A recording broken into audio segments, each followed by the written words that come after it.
Hello everyone, this is भवतारण भगत। आज बात करते हैं properties of matter and there measurement के बारे में। इससे पहले हम लोग पढ़े थे प्रॉपर्टीज ऑफ मैटर या मैटर के बारे में पढ़े थे। मैटर क्या है, मैटर, नेचर ऑफ मैटर के बारे में बताए थे।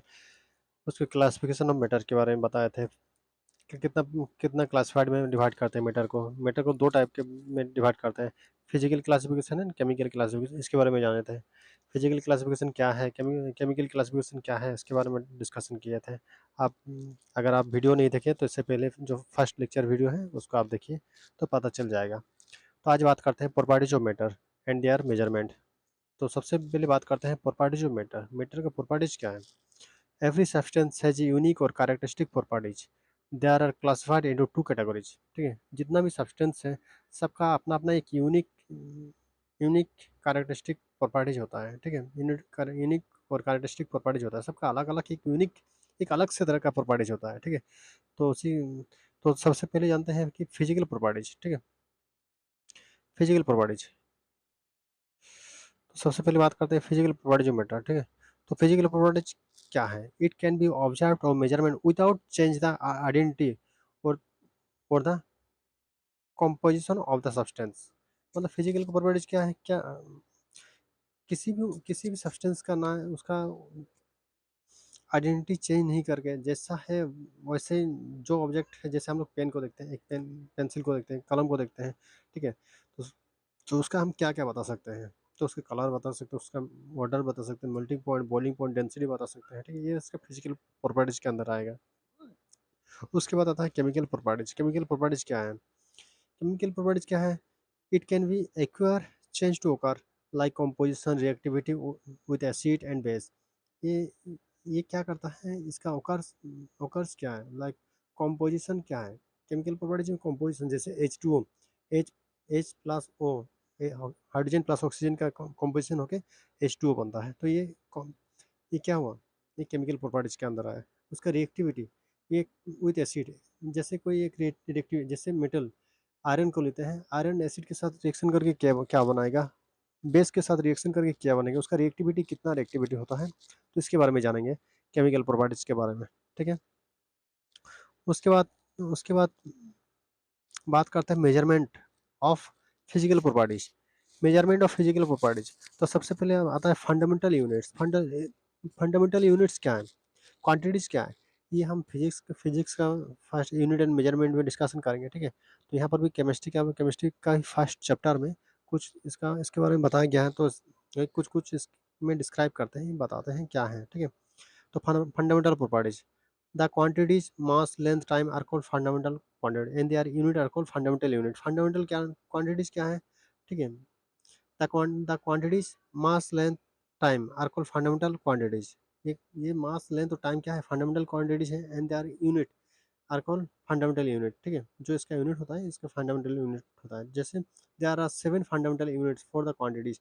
हम लोग जानते हैं टोटल 7 फंडामेंटल यूनिट होता है। तो सबसे पहला पहला फंडामेंटल यूनिट क्या है? लेंथ होता है, मास होता है, time, temperature, amount of substance, electric current, luminous intensity. ये सब क्या है? फंडामेंटल यूनिट है।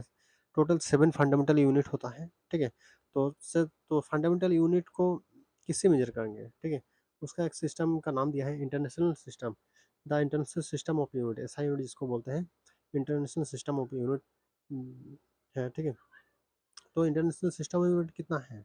लेंथ को किस में बोलते हैं? एल, एल से डिनोट करते हैं उसको, मीटर से रिप्रेजेंट करते हैं। ठीक है, ऐसा यूनिट उसका मीटर होता है। ठीक है, मास को एम डिनोट करते हैं, उसका ऐसा यूनिट किलोग्राम होता है। टाइम को टी से डिनोट करते हैं, उसका ऐसा यूनिट एस होता है। इलेक्ट्रिक करंट को आई से डिनोट करते हैं, उसका ऐसा यूनिट ये होता है। ठीक है, एम्पियर, ये मतलब एम्पियर होता है। ठीक है, टेम्परेचर को टी से डिनोट करते हैं, उसका ऐसा यूनिट केल्विन होता है, के, जिसका शॉर्ट नाम के है। Amount of substance, N, amount of substance को एन से डिनोट करता है, जिसका ऐसा यूनिट होता है मोल, एम ओ एल, मोल होता है। ठीक है, ल्यूमिनस इंटेंसिटी, ये आई नोट से डिनोट करता है, जिसका ऐसा यूनिट है कैंडेला, सी डी, कैंडेला से डिनोट करता है। ये कुछ ऐसा यूनिट है। ठीक है, कहाँ चला गया? ये कुछ ऐसा यूनिट है, इसको आप लोग थोड़ा सा देख लीजिए। ठीक है, उसके बाद आता है मास, मास एंड वेट। ठीक है, मास एंड वेट क्या है? मास क्या है? Mass of a substance is the amount of matter present in it. amount of matters present in it. Mass of a substance is the amount of matter present in it. What is the face force exerted by gravity on the object. मास क्या है, कोई भी object का जैसे जितना कितना amount of matter present है वो होता है मास। और ये ग्रेविटी कितनी ग्रेविटी पर वो नीचे की ओर खींच रही है, ठीक है, उसको बोलते हैं वेट। और वेट और मास में अंतर क्या है? The masses of a substance is constant. किसी भी ऑब्जेक्ट का मास वो कांस्टेंट रहता है, किसी भी सब्सटेंस का मास कांस्टेंट रहता है, ठीक है।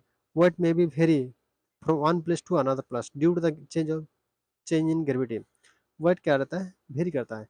कि किसके किसके कारण वेरी करता है? ग्रेविटी की चेंज के कारण, क्योंकि ग्रेविटी प्रत्येक जगह पर अलग अलग होता है, ठीक है। तो उसके बेसिस में वेट क्या रहता है?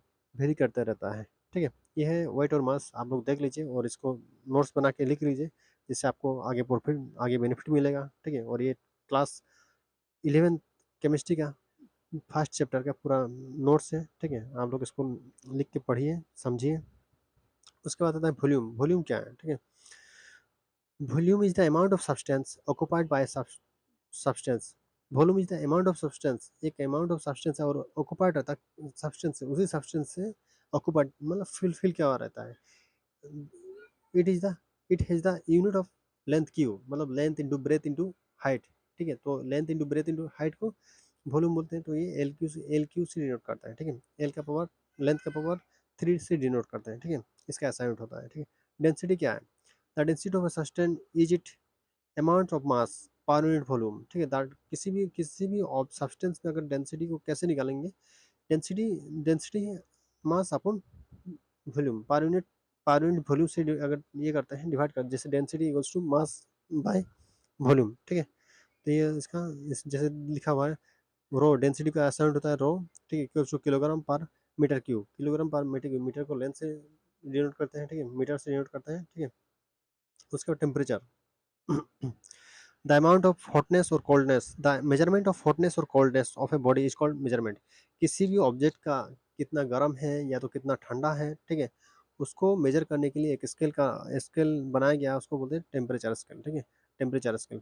There are common three measurement of temperature scale, मतलब हम लोग जानते हैं total 3 measurement of temperature scale होता है। सबसे पहले सेल्सियस स्केल, जो 0 डिग्री टू 100 डिग्री तक मेजर करता है, ठीक है।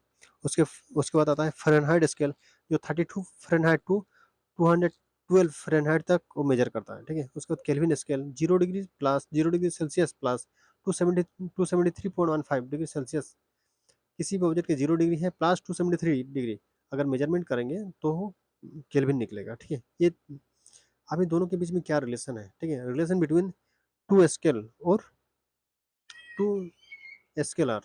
जैसे फ़ारेनहाइट का एक रिलेशन है 9/9/5 सेल्सियस प्लस 32। और केल्विन क्या होता है? 0 degree Celsius plus 0 degree Celsius, मतलब कोई भी किसी भी ऑब्जेक्ट का कितना सेल्सियस है, जीरो के मतलब डिग्री सेल्सियस की जगह में 1 2 3 4 5 6 7 8 डिग्री, 10 डिग्री, 20 डिग्री, 50 डिग्री, कुछ जो भी डिग्री रहेगा इसमें हम लिख सकते हैं, ठीक है। उसके बाद साइंटिफिक नोटेशन, ये एक बहुत ही इंपॉर्टेंट है। साइंटिफिक नोटेशन के बारे में जानना जरूरी है, ठीक है। जैसे साइंटिफिक नोटेशन, जैसे हम लोग कोई भी नंबर को लिखते हैं, ठीक है, कोई भी नंबर को लिखते हैं तो कैसे लिखते हैं? जैसे 1000 किलोमीटर, 1000 किलोमीटर को कैसे लिखेंगे? 1000 और किलोमीटर, किलोमीटर को मीटर में कन्वर्ट करेंगे तो 1000 और भी जीरो लिखते जाएंगे, ठीक है। तो ये जो मेजरमेंट करने का एक इजी सा स्केल है, ठीक है। तो उसको साइंटिफिक नोटेशन। जैसे scientific notation is the way of writing very large और वेरी स्मॉल नंबर। बहुत ही बड़ा नंबर और बहुत ही छोटा नंबर को मेजर करने के लिए एक नोटेशन बनाया गया है, तो उसको scientific notation. It can be represent in the form of n into ten to the power n। Small n होता है नंबर, और ये n small capital numbers, small n orders होता है, ठीक है, कितना ऑर्डर है, ठीक है। जैसे कुछ एग्जांपल दिया गया है, ठीक है, 2.32.232.508। तो यहाँ इसका देखिए, जब इसको पावर में लिखे into 2.23 into 10 to the 2 in scientific notation, ठीक है। जैसे 0.00016 इक्वल्स टू 1.6 इंटू -14, तो -4 लिख सकते हैं। ये जो 10.6 उसको 1 लिख सकते हैं, ठीक है। उसके मल्टीप्लिकेशन डिवीजन, और डिवीजन को कैसे करके लिखें, ठीक है। देखिए there are operation follow the same rule which are there for exponent numbers, ठीक है। जैसे देख सकते हैं मल्टीप्लिकेशन को कैसे, ये आप लोग को पता ही होगा, ठीक है। ये तो जूनियर के क्लास का बच्चा नहीं है, ठीक है। कॉमन 10 to the 5 और 10 to the 8 को कॉमन ले लिए तो 10 to the 13 आ गया। ये प्लस में था तो प्लस कर दिया, ठीक है। तो उसके बाद डिवीजन का देख सकते हैं, डिवीजन का भी बनाया गया है अच्छा सा, ठीक है। उसके बाद एडिशन का भी बनाया गया है, ठीक है। एडिशन सब्सट्रैक्शन का भी बनाया गया है, ठीक है। सब्सट्रैक्शन उसके बाद आता है सिग्निफिकेंट फिगर, ठीक है। सिग्निफिकेंट फिगर क्या है, ठीक है।